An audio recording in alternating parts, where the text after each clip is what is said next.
fresh water and provisions into her, after they had secured their lives from the fire. They had, indeed, small hopes of their lives by getting into these boats at that distance from any land, only, as they said, that they thus escaped from the fire, and there was a possibility that some ship might happen to be at sea, and might take them in. They had sails, oars, and a compass, and had as much provision and water as, with sparing it so as to be next door to starving, might support them about 12 days, in which, if they had no bad weather and no contrary winds, the captain said he hoped he might get to the banks of Newfoundland, and might perhaps take some fish, to sustain them till they might go on shore. But there were so many chances against them in all these cases, such as storms, to overset and founder them, rains and cold, to benumb and perish their limbs, contrary winds, to keep them out and starve them, that it must have been next to miraculous if they had escaped.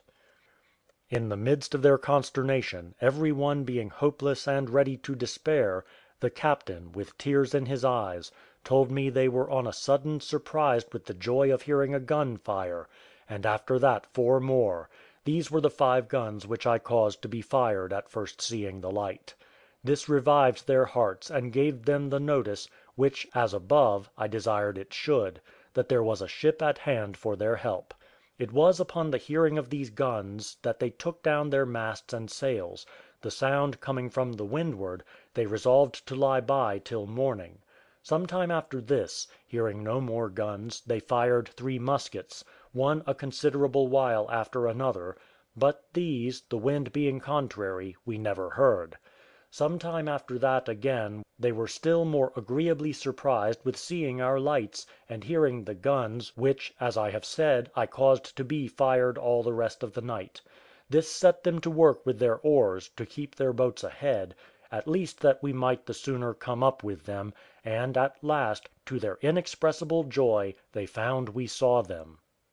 It is impossible for me to express the several gestures, the strange ecstasies, the variety of postures which these poor delivered people ran into, to express the joy of their souls at so unexpected a deliverance. Grief and fear are easily described; sighs, tears, groans, and a very few motions of the head and hands, make up the sum of its variety; but an excess of joy, a surprise of joy, has 1,000 extravagances in it. There were some in tears, some raging and tearing themselves, as if they had been in the greatest agonies of sorrow; some stark raving and downright lunatic; some ran about the ship stamping with their feet, others wringing their hands; some were dancing, some singing, some laughing, more crying; many quite dumb, not able to speak a word; others sick and vomiting; several swooning and ready to faint, and a few were crossing themselves and giving God thanks. I would not wrong them either; there might be many that were thankful afterwards, but the passion was too strong for them at first, and they were not able to master it; then were thrown into ecstasies, and a kind of frenzy; and it was but a very few that were composed and serious in their joy. Perhaps, also, the case may have some addition to it from the particular circumstances of that nation they belonged to, I mean the French, whose temper is allowed to be more volatile, more passionate and more sprightly, and their spirits more fluid than in other nations. I am not philosopher enough to determine the cause, but nothing I had ever seen before came up to it. The ecstasies poor Friday, my trusty savage, was in when he found his father in the boat came the nearest to it; and the surprise of the master and his 2 companions, whom I delivered from the villains that set them on shore in the island, came a little way towards it; but nothing was to compare to this, either that I saw in Friday, or anywhere else in my life.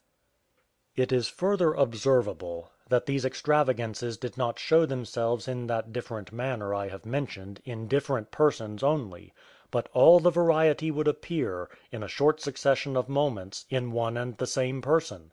A man that we saw this minute dumb, and, as it were, stupid and confounded, would the next minute be dancing and hallooing like an antic, and the next moment be tearing his hair, or pulling his clothes to pieces, and stamping them under his feet like a madman. In a few moments after that we would have him all in tears, then sick, swooning, and had not immediate help been had, he would in a few moments have been dead. Thus it was, not with one or two, or 10 or 20, but with the greatest part of them; and, if I remember right, our surgeon was obliged to let blood of about 30 persons. There were 2 priests among them, one an old man and the other a young man; and that which was strangest was, the oldest man was the worst. As soon as he set his foot on board our ship, and saw himself safe, he dropped down stone dead to all appearance. Not the least sign of life could be perceived in him. Our surgeon immediately applied proper remedies to recover him, and was the only man in the ship that believed he was not dead. At length he opened a vein in his arm, having first chafed and rubbed the part, so as to warm it as much as possible. Upon this the blood, which only dropped at first, flowing freely, in 3 minutes after the man opened his eyes, a quarter of an hour after that he spoke, grew better, and after the blood was stopped, he walked about, told us he was perfectly well, and took a dram of cordial which the surgeon gave him. About a quarter of an hour after this they came running into the cabin to the surgeon, who was bleeding a Frenchwoman that had fainted, and told him the priest was gone stark mad. It seems he had begun to resolve the change of his circumstances in his mind, and again this put him in an ecstasy of joy. His spirits whirled about faster than the vessels could convey them, the blood grew hot and feverish, and the man was as fit for Bedlam as any creature that ever was in it. The surgeon would not bleed him again in that condition, but gave him something to doze and put him to sleep, which, after some time, operated upon him, and he awoke next morning perfectly composed and well. The younger priest behaved with great command of his passions, and was really an example of a serious, well governed mind. At his first coming on board the ship, he threw himself flat on his face, prostrating himself in thankfulness for his deliverance, in which I unhappily and unseasonably disturbed him, really thinking he had been in a swoon; but he spoke calmly, thanked me, told me he was giving God thanks for his deliverance, begged me to leave him a few moments, and that, next to his Maker, he would give me thanks also. I was heartily sorry that I disturbed him, and not only left him, but kept others from interrupting him also. He continued in that posture about 3 minutes, or little more, after I left him, then came to me, as he had said he would, and with a great deal of seriousness and affection, but with tears in his eyes, thanked me that had, under God, given him and so many miserable creatures their lives. I told him I had no need to tell him to thank God for it, rather than me, for I had seen that he had done that already; but I added that it was nothing but what reason and humanity dictated to all men, and that we had as much reason as he to give thanks to God, who had blessed us so far as to make us the instruments of his mercy to so many of his creatures. After this the young priest applied himself to his countrymen, and laboured to compose them. He persuaded, entreated, argued, reasoned with them, and did his utmost to keep them within the exercise of their reason; and with some he had success, though others were for a time out of all government of themselves. I cannot help committing this to writing, as perhaps it may be useful to those into whose hands it may fall, for guiding themselves in the extravagances of their passions; for if an excess of joy can carry men out to such a length beyond the reach of their reason, what will not the extravagances of anger, rage, and a provoked mind carry us to? And, indeed, here I saw reason for keeping an exceeding watch over our passions of every kind, as well those of joy and satisfaction as those of sorrow and anger.